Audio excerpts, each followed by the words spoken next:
True. Let's go to Karma Green, we steady on the rise. Digging truth from ancient scenes, we open blinded eyes. Rhyme sharp like pirates' lines, we break the bondage tight. Kamji speaking revolution, keep the fire burning. The drums guide our stride, we march with purpose proud. No more silence, we collide, our voices thunder loud. Politics and history, we stitch them in every verse. From Pharaoh's throne to Yaoundé streets, we claim the Kamji verse.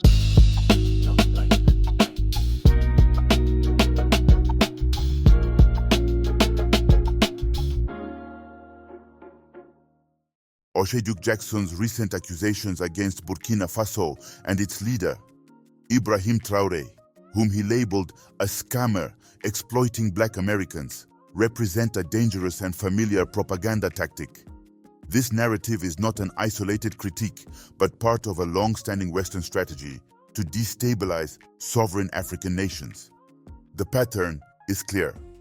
Western powers, while actively instigating and fueling terrorism across the Sahel, simultaneously blame these very crises on the governments of resource-rich nations. This manufactured chaos provides a pretext for further intervention, allowing them to manage the systematic looting of Africa's resources under the guise of security.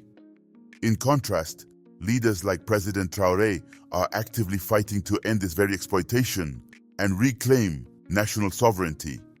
It is precisely this defiance that makes them targets. The accusations from figures like Jackson, whom many see as promoting a self-hating and divisive agenda reminiscent of assimilationist ideologies, serve to balkanize the African world.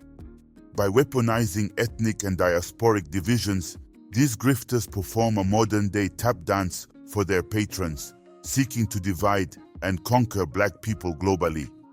Their promotion of self-hatred and distrust towards progressive African leadership is not just pathetic. It is a direct threat to Pan-African solidarity and must be consistently refuted. Consequently, any logical African government should be deeply wary of such Western agents and their influence campaigns. This threat is precisely why we have developed a rigorous framework to vet the loyalties of diasporans and all individuals seeking to relocate to Burkina Faso or other Sahelian states during this critical period of liberation and reconstruction. The government of Burkina Faso has rejected allegations by the Africa Defense Forum, implying state complicity in human trafficking linked to illegal gold mining. Officials condemned the claims as misleading and harmful to a nation already confronting conflict and terrorism. In a formal response, the Office of Legal Counsel stated that Burkina Faso categorically rejects any insinuation that it condones or collaborates with criminal networks. Authorities said the report ignores both the scope of the country's security challenges and its ongoing efforts to combat organized crime. The government emphasized that crimes such as fraudulent recruitment, document seizure, and forced labor are punishable under Burkinabe law and committed by independent criminal groups, not the state. These networks, officials noted, exploit social media and migration routes to target vulnerable people, tactics comparable to transnational scams. It would be unjust to hold an entire state accountable for the crimes of a few individuals. The statement read, authorities stressed that Burkina Faso is fighting an existential war against terrorism and armed insurgencies, which remain the top priority of the transitional government led by Captain Ibrahim Traoré. Our forces are deployed to protect communities and reclaim territory from extremists, a senior official said, noting that limited resources constrain policing in remote areas. Despite these challenges, law enforcement operations continue against human trafficking, illegal mining, and smuggling, often in volatile zones. To address root causes, the government is reforming the artisanal and small-scale mining sector through formalization, licensing and registering miners through cooperatives, oversight, expanding monitoring in high-risk mining areas, regional cooperation, partnering with Ghana, Mali, Togo, and Nigeria to dismantle trafficking networks, Officials acknowledge that instability has created space for criminal activity, but reaffirmed their commitment to restoring state authority and rule of law nationwide. The government also rejected attempts to link these allegations to Burkina Faso's foreign partnerships, calling such claims politically motivated and factually baseless.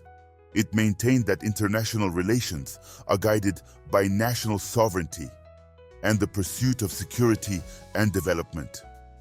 Authorities expressed sympathy for victims of trafficking and affirmed ongoing cooperation with neighboring countries to secure their return, while strengthening judicial mechanisms to prosecute offenders. The government of Burkina Faso is deeply committed to human rights and the rule of law, officials said. We are targeting the criminals responsible for these abuses, not shielding them.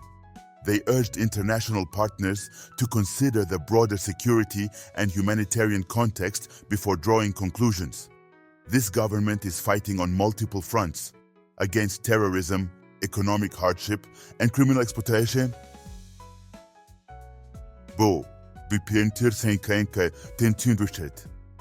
In closing, officials reaffirmed Burkina Faso is a nation under siege, but also a nation of resilience. We fight daily against those who exploit our people's hope, terrorists, traffickers, and criminals alike.